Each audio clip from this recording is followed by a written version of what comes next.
the City Government of Bacoor, Cavite, and I will be your moderator for this breakout session. Just a few reminders.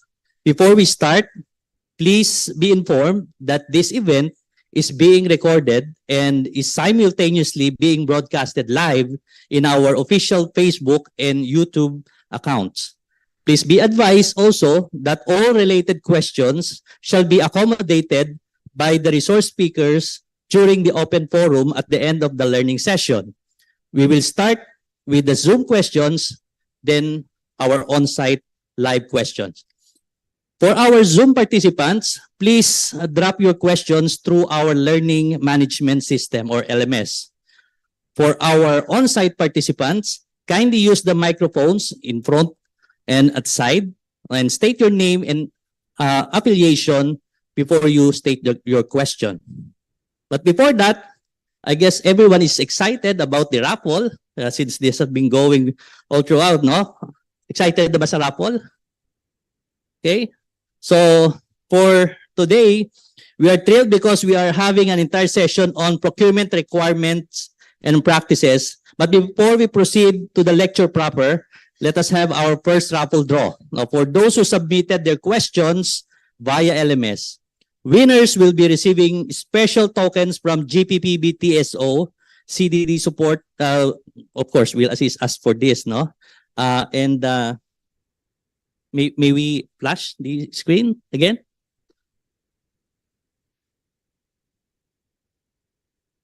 So let us see who will be the first raffle winner.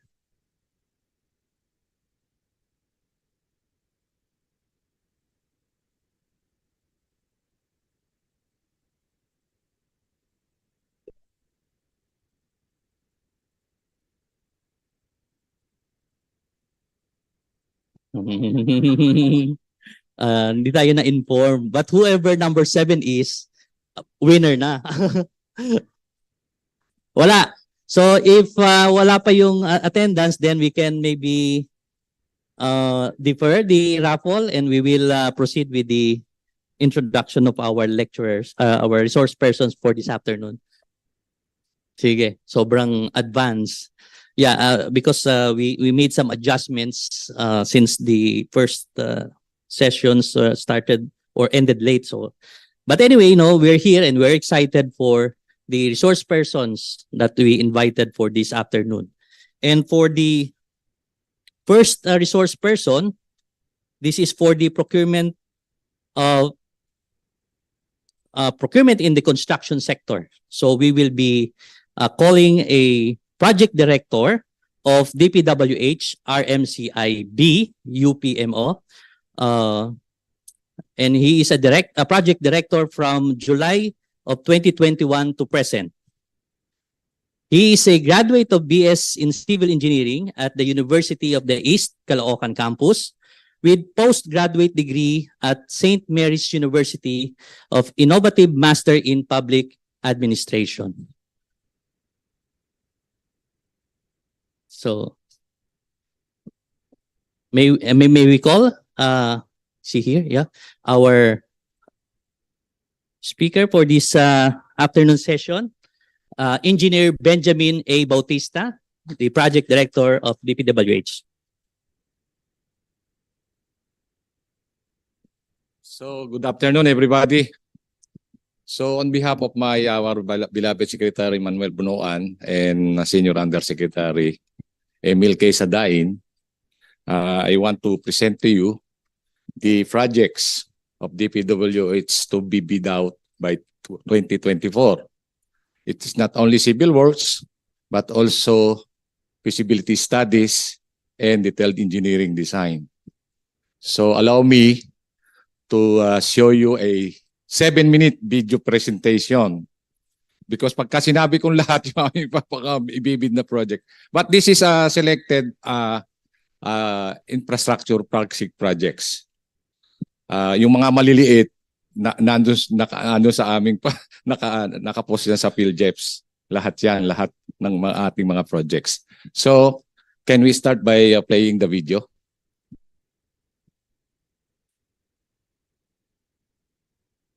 The Philippines' continuous development is due in part to the robust and strong infrastructure thrust of both previous and current administrations. As part of the effort to ensure the smooth implementation of the Build Better More infrastructure development agenda under President Ferdinand R. Marcos Jr. administration, the Department of Public Works and Highways, as the engineering and construction arm of the Philippine government, is delighted to present in this year's summit organized by the Government Procurement Policy Board some of our big ticket infrastructure flagship projects slated for procurement and civil works implementation in 2024.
With these projects in the pipeline, networking opportunities, and the potential partnerships we will foster in the future, there is no doubt that the Philippines is set for success in realizing its nation building and growth initiatives. We will just be sharing to you the presentation kasi marami po yan eh. Kaya kung ginawa nating oral, baka hindi tayo makatapos. We'll just be sharing to you. Pakikuha na lang sa fund. And then, yung those projects that were presented are costing 400 million and above. Those projects that are costing less than 400, hindi po namin isinalid dyan. Because the DPWH is around 17 or 25,000 projects nationwide. Yung karamihan po dyan, most of that projects are foreign assisted projects na nakasama sa infrastructure flagship project of the Build Better More of the President. So the what I will be discussing next will be the best practices that DPWH is now doing. So it can be summarized into four best practices. One of which is the what we call civil works application. Department that has its database of contractors' information, civil works application, that is the application, and which facilitates the conduct of preliminary examination during competitive bidding. Teka muna, kunin ko lang yung salamin.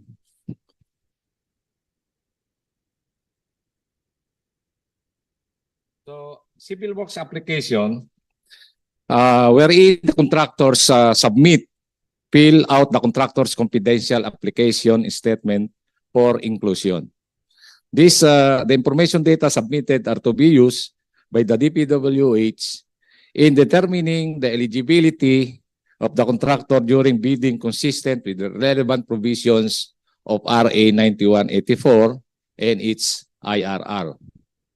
Upon successful inclusion in the DPWH civil works application, DPWH CWA, its contractor profile application account, shall be activated for the online updating of its record.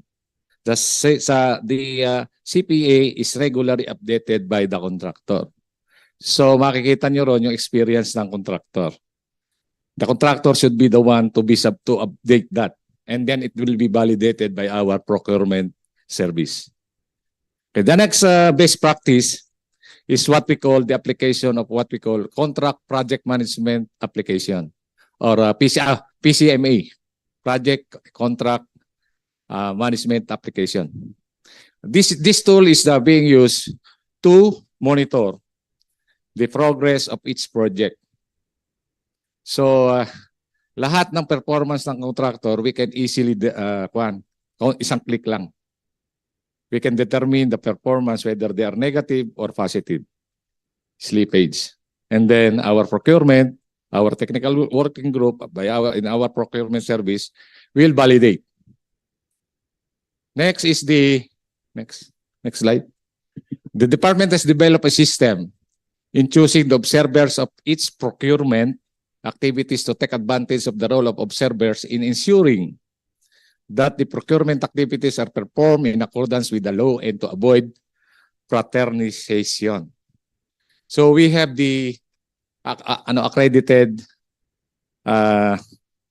observers coming from different organizations like the media, NGOs, or others.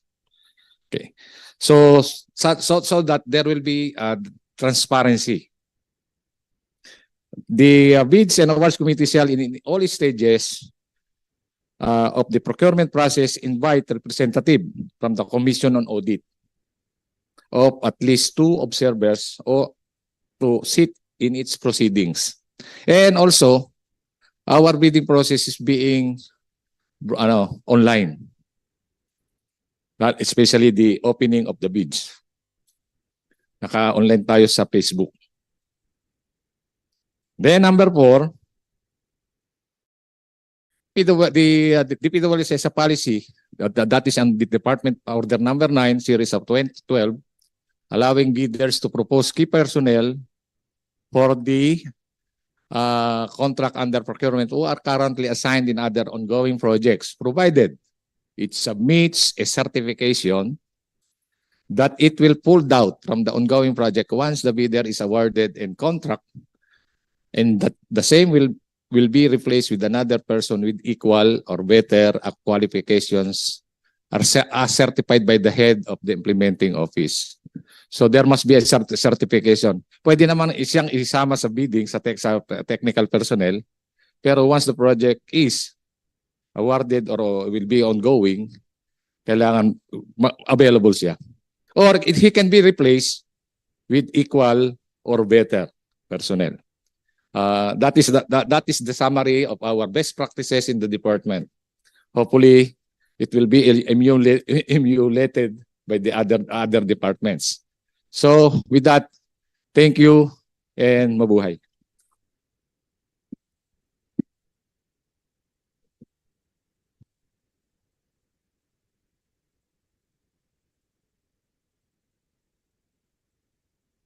Okay, thank you for that, Director Benjamin Bautista from the PWH. Now, our question and answers will be at the end of the sessions after all the resource persons have already made their respective lectures or discussions.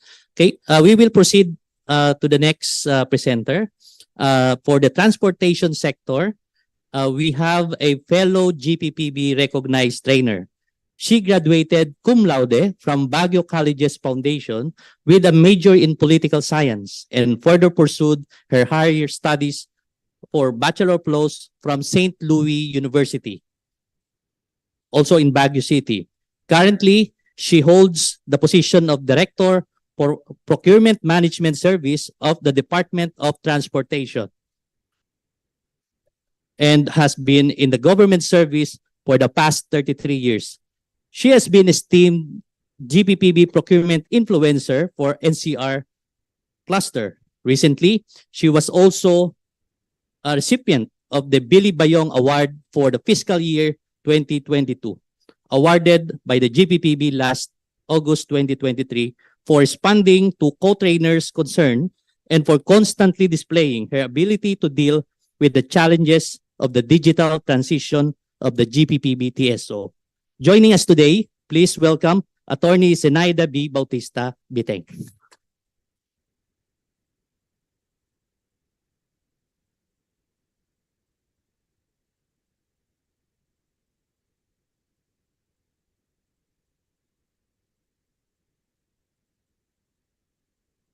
Thank you, Attorney Jess.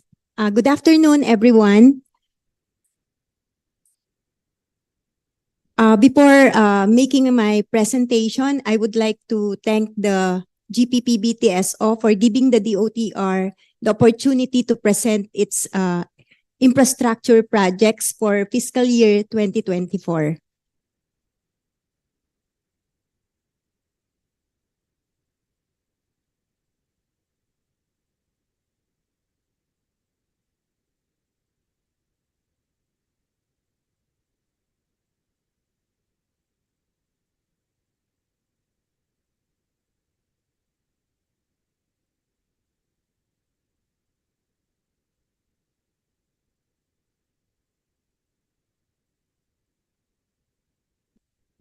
Tapos na yung 5 minutes.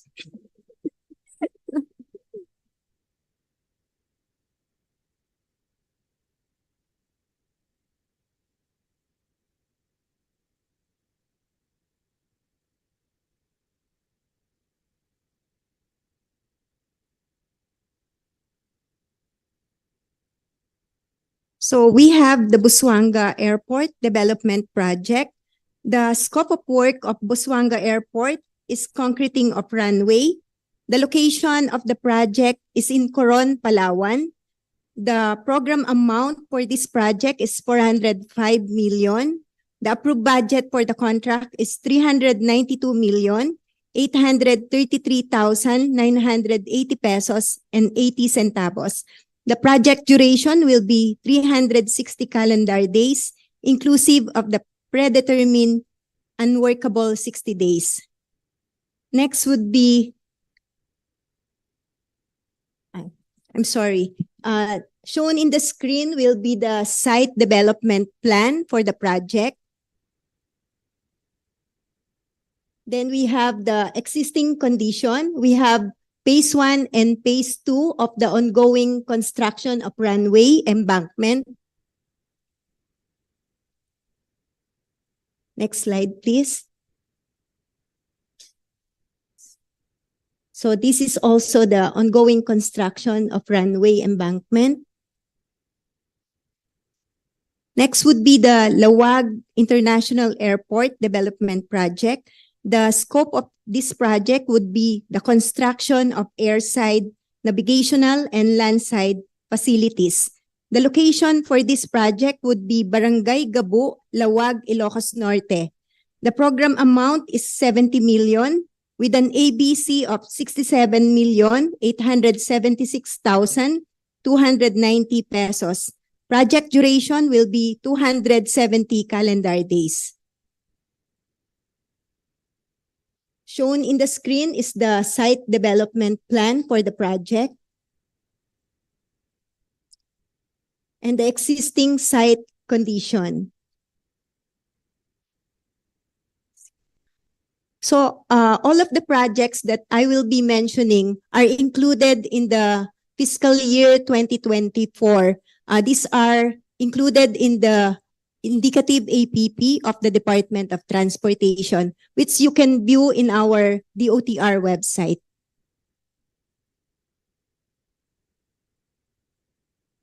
We also have the Mlang Airport Development Project.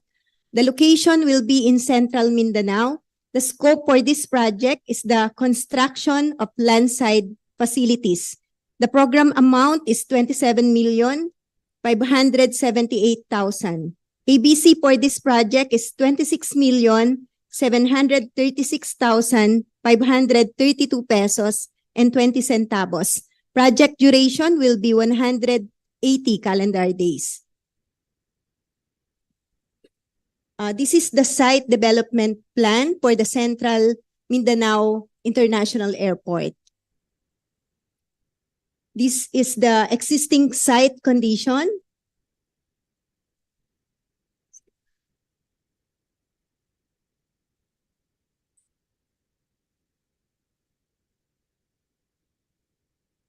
Next will be Calibo Airport Development Project. Scope of work will be continuation for the construction of a new apron and site development at landside area. Location is in Barangay Pook, Calibo, Aklan. Program amount will be 511,250,000. with an ABC of 495,908,151 pesos and 73 centavos. Project duration will be 360 calendar days, inclusive of 60 days unworkable. This is the existing site condition for the project.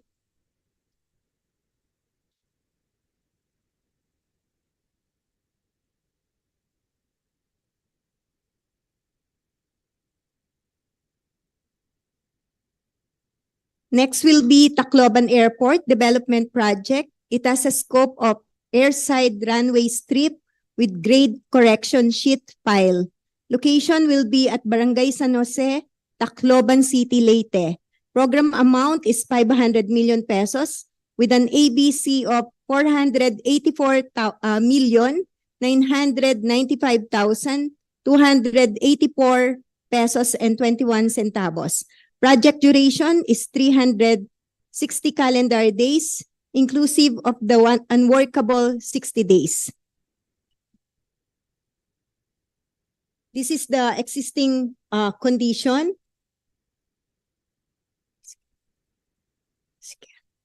Last will be the Luacan Airport Development Project. Scope is rehabilitation or improvement of airport facilities. Program amount is 50 million pesos. ABC is 48,326,654.91 with a project duration of 360 calendar days. For the other projects of the department, we have not included the projects of the other sectoral offices because these are foreign funded projects. And the other two projects which are currently ongoing procurement are PPP project. Alam nyo na po yun, ano? Yung NAIA. And yung pong Ninoy Aquino International Airport, and then we also have the Bulacan Airport. For the DOTR best practices in procurement,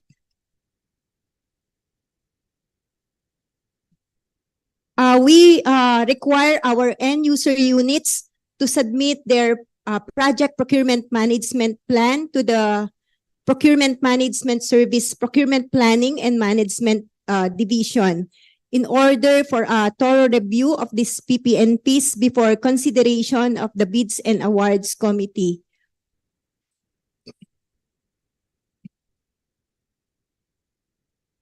The review of the PPNP submitted by respective end user units is conducted by the Procurement Planning and Management Division of the Procurement Management Service for checking of the completeness of supporting documents such as the quotations, technical specifications, as a result of the market survey or market research conducted, as well as for proper determination of the appropriate procurement modality. We also require our end user units to execute a certification on the conduct of market study. The certification will attest that indeed the end user has conducted a market survey and that the technical specifications would not be tailor-fitted to a particular supplier, contractor, or consultant. And this is also to ensure that the end user unit would be responsible in coming up with an approved budget for the contract in order to have a basis for the ABC.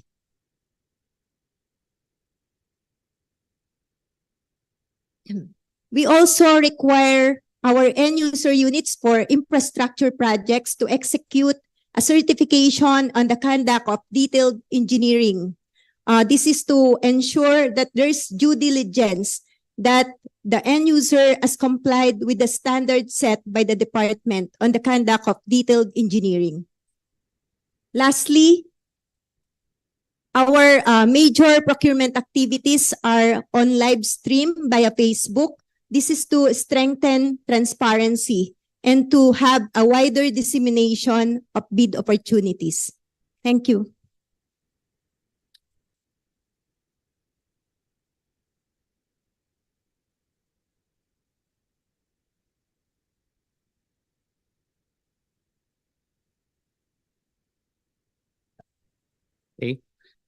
Thank you, Attorney Bautista Biteng.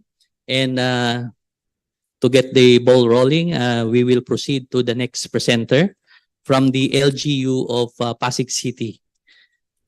We have the chairperson of Pasig City General Hospital Department of Emergency Medicine and Acute Care, or DEMAC, and the head of Pasig City COVID-19 Referral Center, who obtained her degree at Pamantasan ng Lungsod ng Maynila and currently taking up leadership course at the Harvard University. She is a compassionate medical professional who has not only excelled in the field of healthcare, but also in strengthening of women and children protection. As the head of a COVID referral center, she is on the front lines of the battle against pandemic, leading with unwavering determination and dedication. She is the driving force behind the strengthening of WCPU Pasig, ensuring that the most vulnerable members of the society have access to the care and protection that they deserve. Her advocacy in this area has made a significant impact on the lives of the countless individuals. Joining us today, please welcome Dr. Nerissa G. Sabare.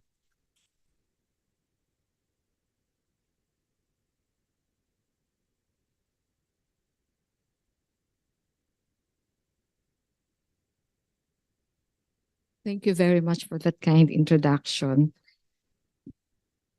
And good afternoon to all.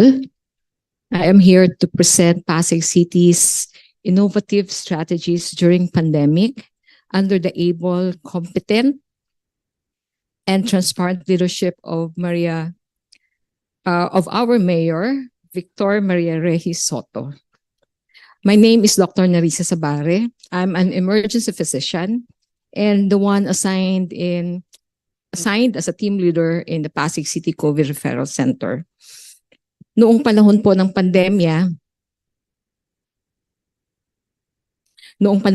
pandemya, takot at pangamba ang nangibabaw.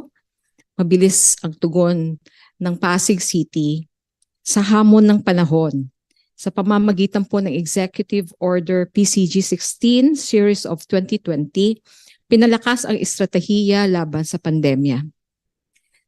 Sa slide po na ito, pinakita ang approved at awarded budget noong pandemya na ginamit ng tama para sa Pasigenyo. Emergency procurement during these times was critical. The times demanded flexibility and adaptability, yet maintaining a balance of transparency and compliance with emergency procurement operations. Next slide, please.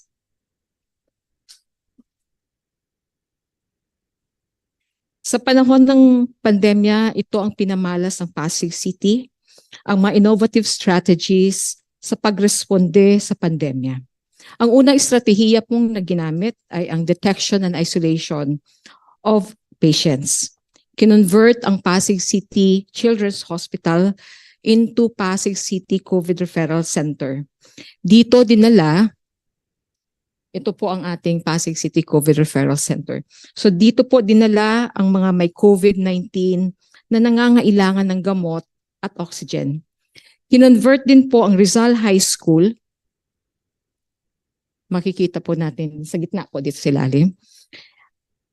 Kinonvert ang Rizal High School upang maging quarantine facility para sa mga mild COVID-19 patients. Kasabay din na pinalakas ang Pasig City Health Monitoring at Contact Tracing.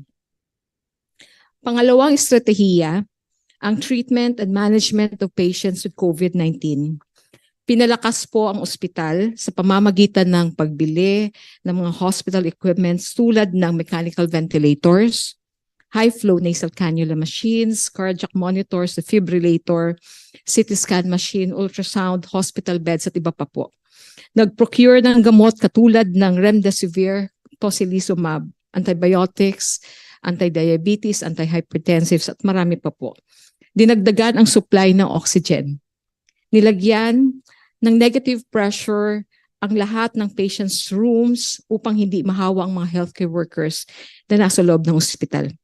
Nag-hire po ng mga doktor, nurses, medtech, respiratory therapists para sa pasyente.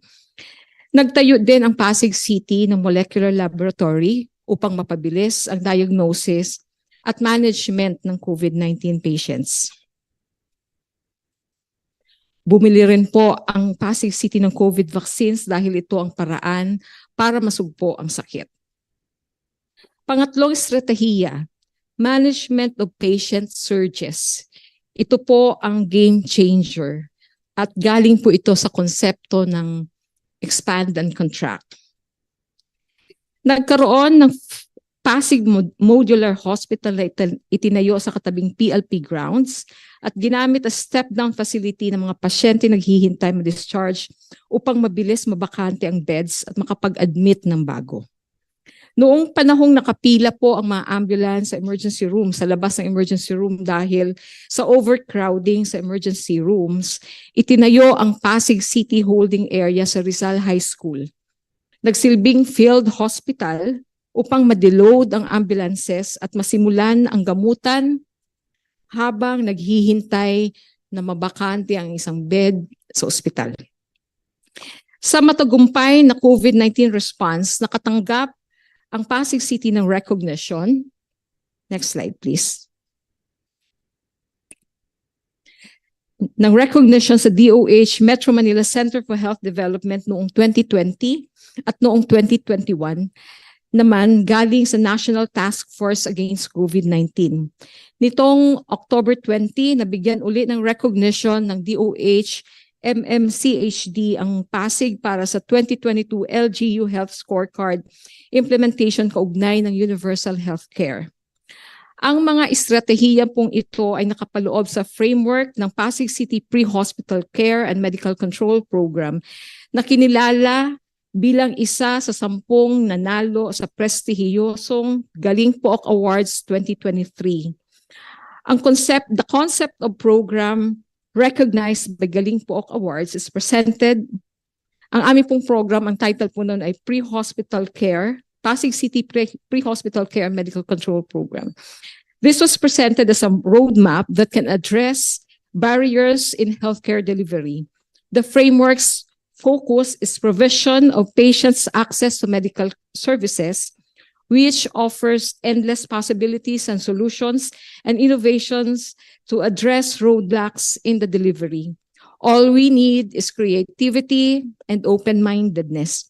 Central to the program are the following. First, medical direction provided by the emergency medicine doctors in Pasig City General Hospital to Pasig City responders while patient is in the field with strong alignment in the chain of survival.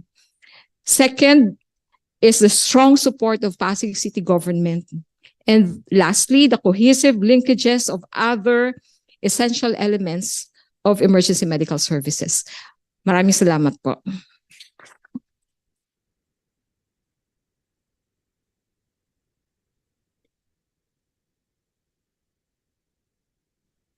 Thank you, Dr. Nerissa Sabare. Let us proceed with our fourth speaker for today. He is a lawyer from DOH Procurement Service. He started his DOH career as Attorney 4 in 2009 at the Legal Service and was then promoted as Division Chief in 2015. He served as OIC Director 4 of the DOH Legal Service from 2019 to 2021 and OIC Director 4 of the Procurement Service of the DOH in 2021. He is presently the Director 4 of DOH Procurement Service since 2022. Joining us today, please welcome Attorney Paul L. Gimbarda.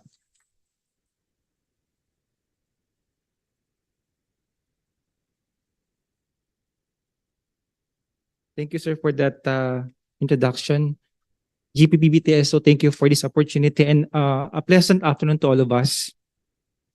So being the head secretariat, I have the records of the Department of Health's indicative annual procurement plan. Hence, it's my pleasure to share them with you, as well as the agency's best practices. So next slide, please.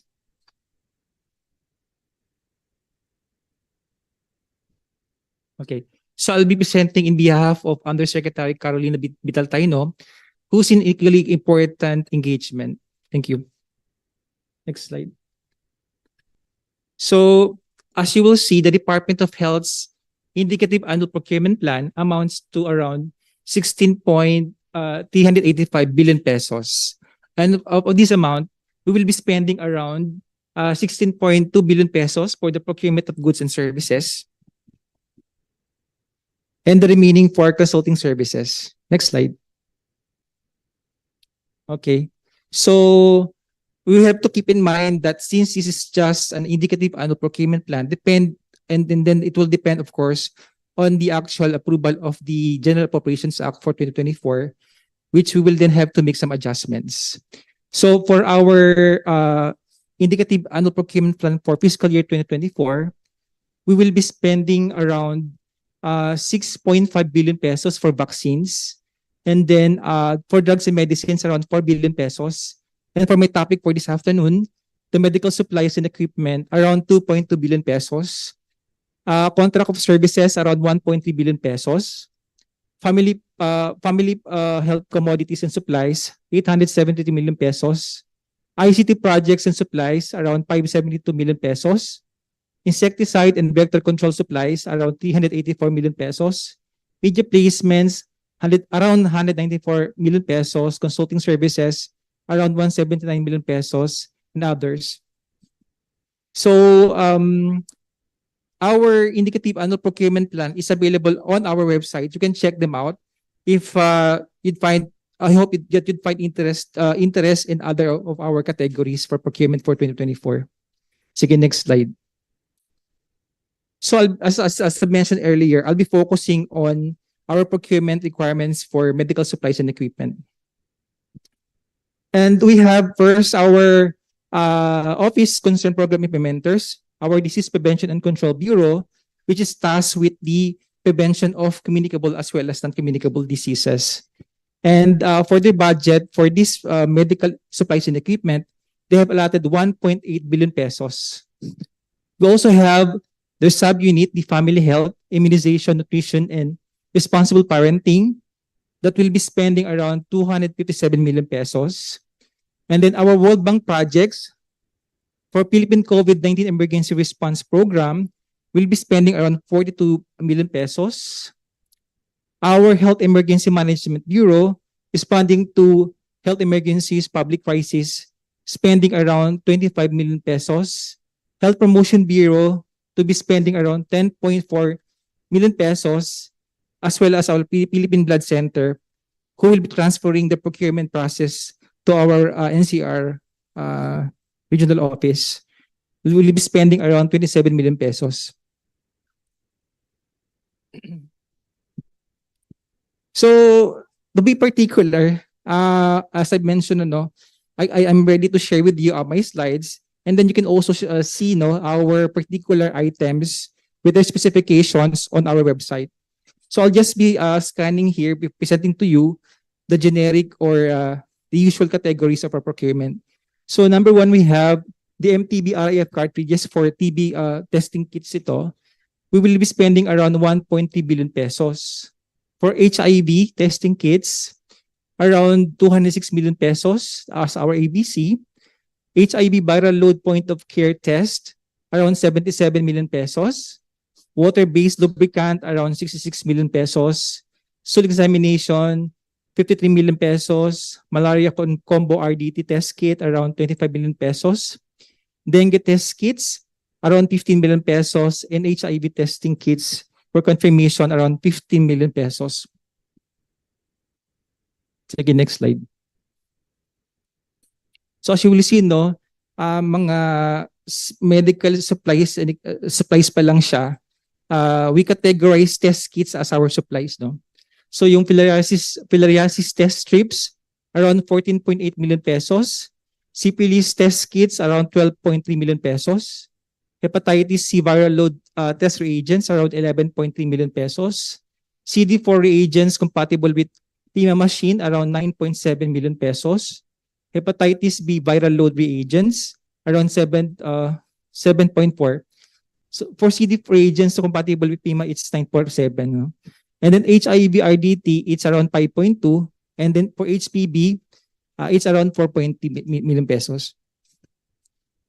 And then for our family health, immunization, and nutrition and responsible parenting, they have allotted around 257 million pesos.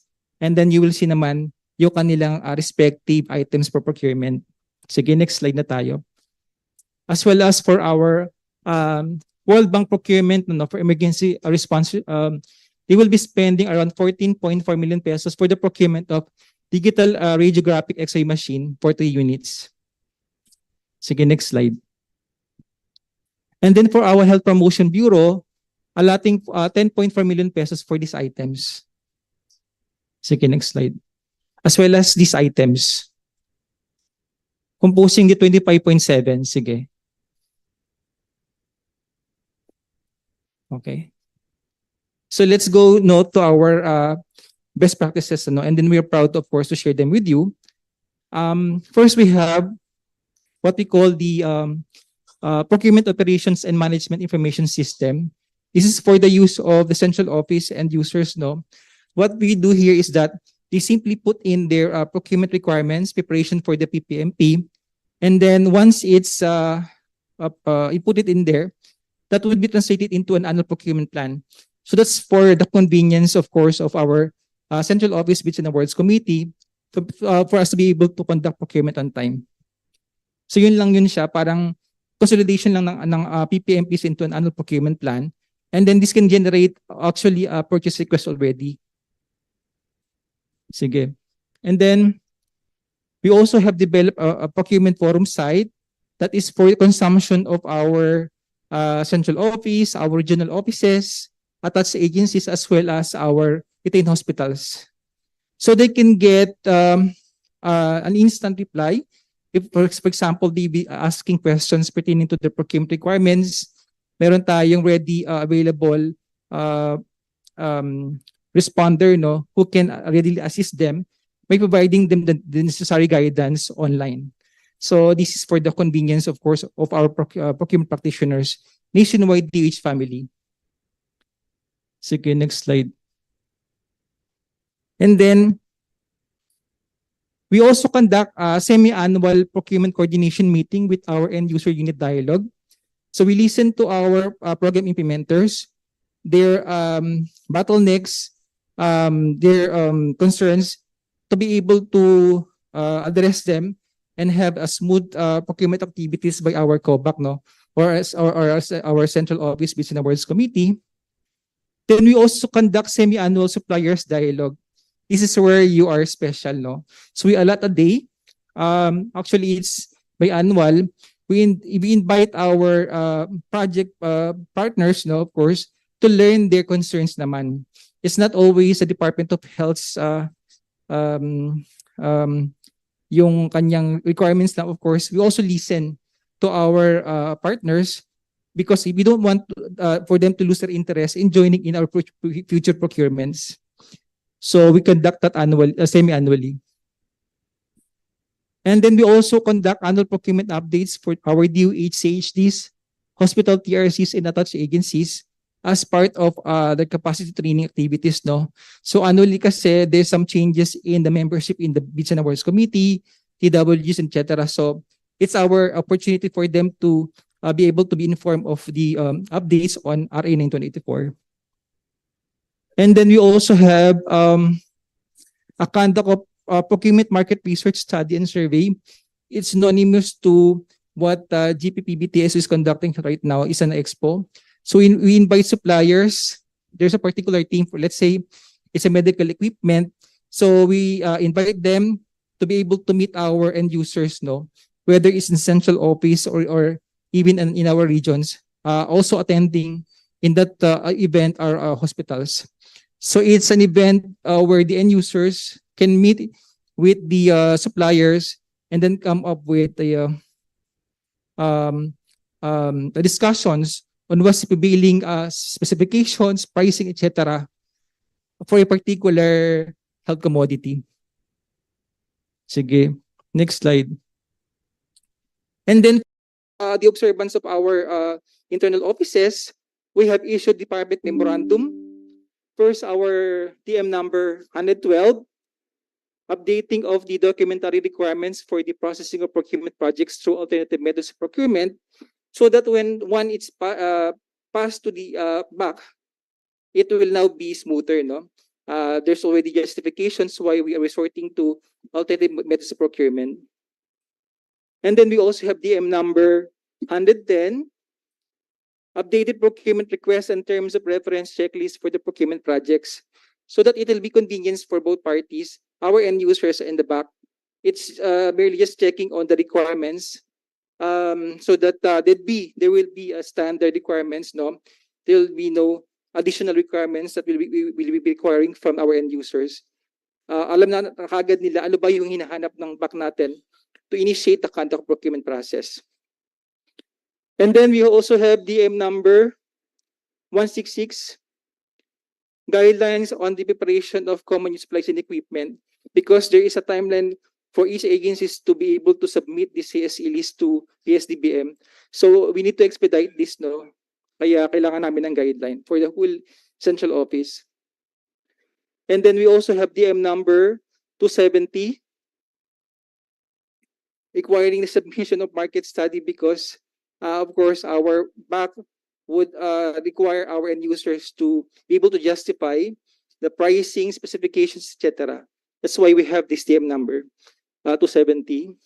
And then we have Department Order number 368, prescribing the guidelines on the designation of clearing houses for the procurement projects. So it's easier for the Bids and Awards Committee now to discern whether there's a basis for, let's say, requiring a specification in, let's say, medical device, no? So meron tayong clearing house for each.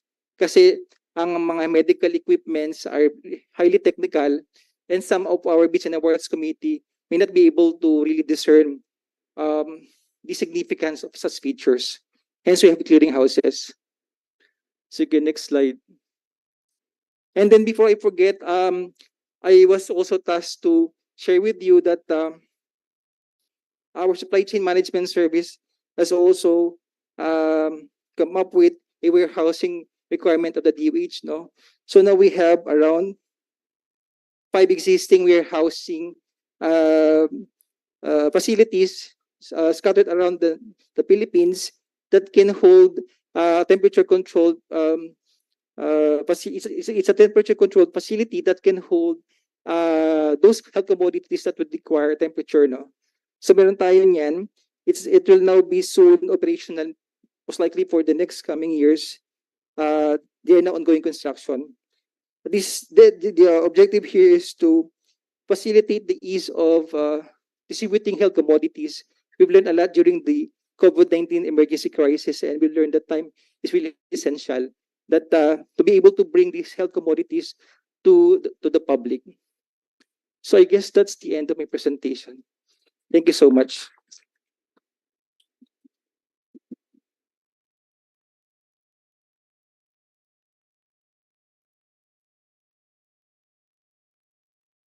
Thank you once again, Attorney Paul Gimbarda from the DOH.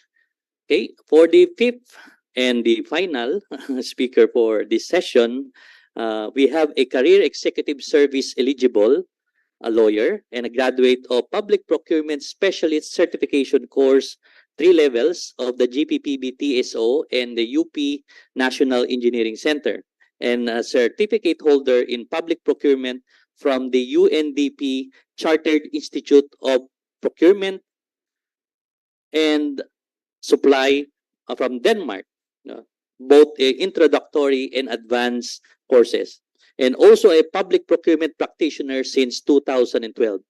She also headed the ISO 9001-2015 certification process of procurement, administrative and logistical support functions as DSWD's Director 4 for Administrative Service.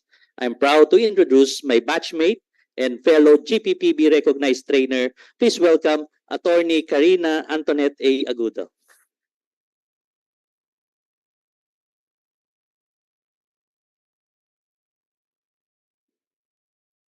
Hello, ma'am. Hello po, classmates. Siyempre, yun po yung una kong binate. Good afternoon, colleagues in the government and our partners from the private sector.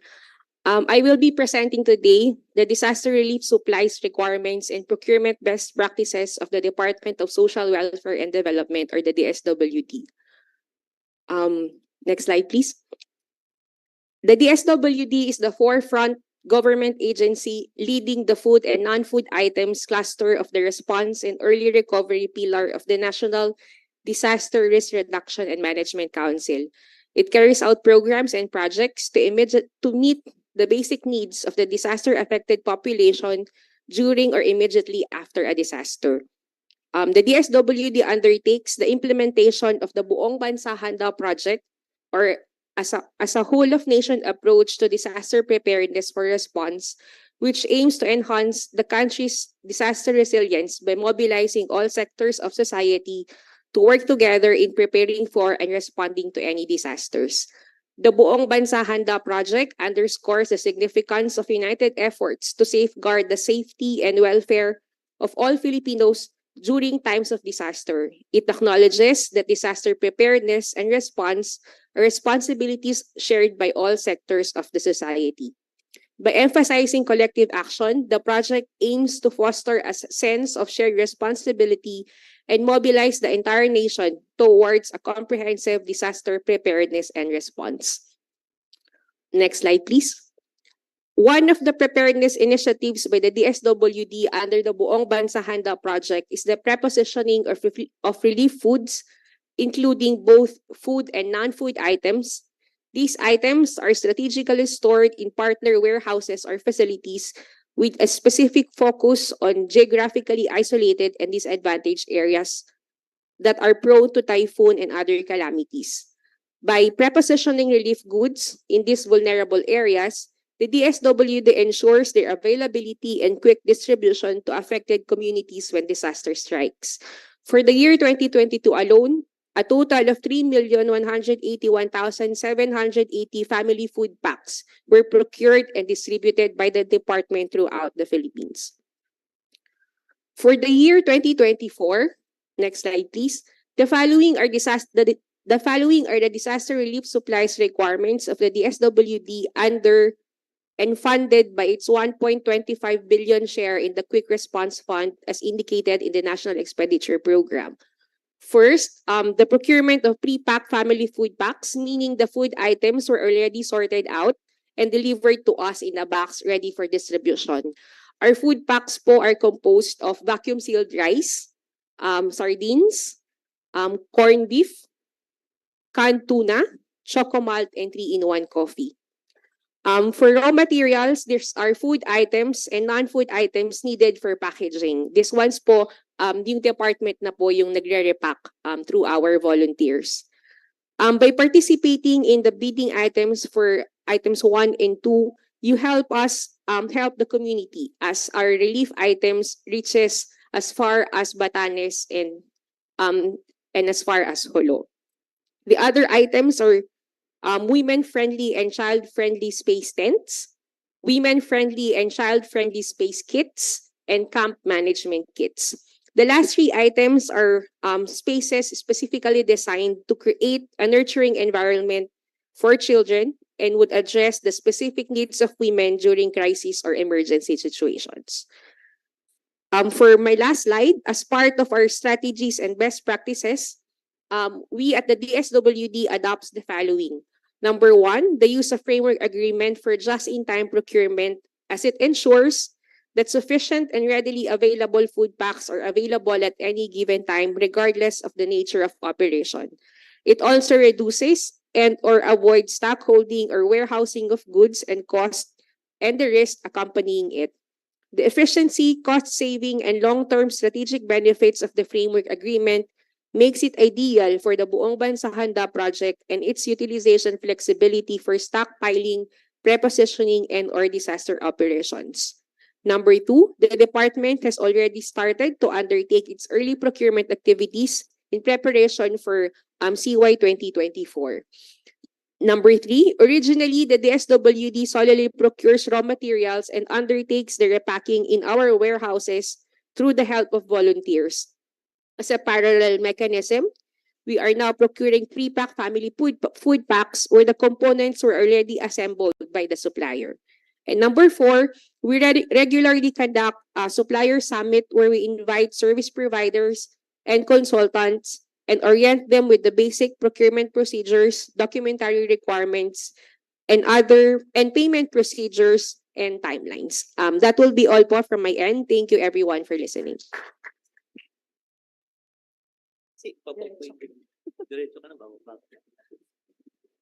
Thank you very much again, Attorney Agudo. Okay. May we also invite the other resource speakers earlier at the front? We will now proceed to the open forum. Again, we thank the resource speakers for leading a very informative and comprehensive discussion on procurement requirements and practices. At this point, we are proceeding to the open forum. I would like to remind again that questions which are initially gathered from our Q&A facility and chat box are filtered as our resource speakers shall only be answering questions related to our learning session. The same applies with our on-site and live questions. Again, only related questions shall be raised. Once again, may we call the CDD to assist us in flashing the questions that we have received from the LMS. Okay, we have one from Jana Puno. How can an agency efficiently adopt other agencies' best practices in procurement?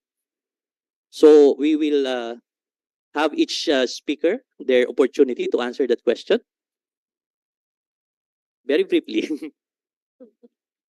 Oh, okay. So the one that I presented is about our program in pre-hospital. So actually, it's also available. We have a manual for that, and anybody who it's available for sharing. Parang we emulate po the best practices of other agencies since parang hindi naman bawal kopyahin kung ano yung maganda at i-replicate po sa aming agency. Currently, we also apply whatever best practices is being practiced by other agencies of the government. Yeah, since different agencies has different procurement, ano? Kasi sa amin puro civil works halos DED and FS. Sa karamihan sa ibang agency puro goods. So we are very much open to adopt sa best practices from the other agencies, especially for the procurement of goods and services. Yeah. So I think that's this opportune time for the TSO to take advantage of this session, because I've not come across any issuances that would facilitate a sharing of good practices. The department, for the part of the Department of Health, we're really willing to share what we have accomplished so far in the creation of our POMIs, the conduct of our expos, end users, dialogue, as well as suppliers. And hopefully with that, there would be smoother conduct of procurement in the future for all government agencies. Thank you. Thank you. And that for the last question from the LMS, I think it's directed to the DOH. Question po ay, Sir, sino-sino po ang signatories and nag-formulate ng policies and guidelines niyo po? Thank you. So for the Department of Health, we have independent procuring entities, no, the central office is one procuring entity. Our regional offices is one procuring entity, our retained hospitals as well as for the attached offices. So all of us are conducting our procurement, respective procurements, so that we can make available these health commodities on time. Kasi imagine if we're going to have the procurement centrally procured, no? So parang there would be time elements of delay, etc. So sino ang mga signatories? Of course, meron tayong respective bids and awards committee for each units, no? Whether it's a central office, we have COBAC, we call Central Office Bids and Awards Committee. Now we have 8 COBAC, and then our hospitals have the respective Bids and Awards Committee, our attached etc. And then, of course, meron silang sariling hope din. I think that answers the question.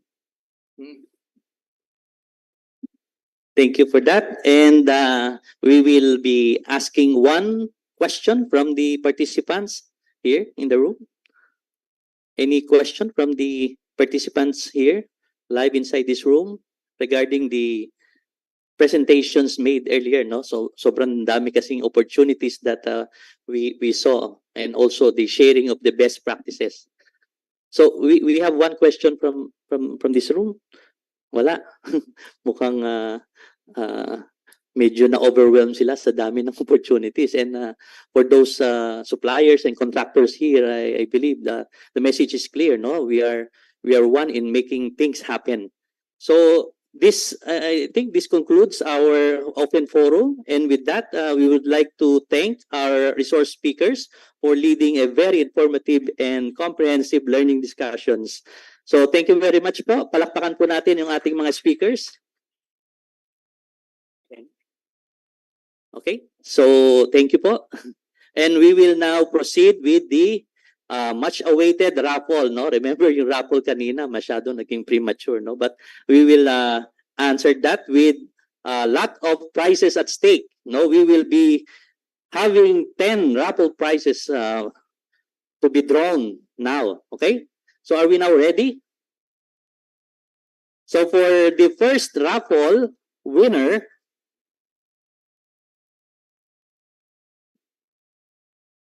so 2,000 pesos worth of gift card. And the winner is number 68. 68. And who is number 68? The lucky registrant. Naku.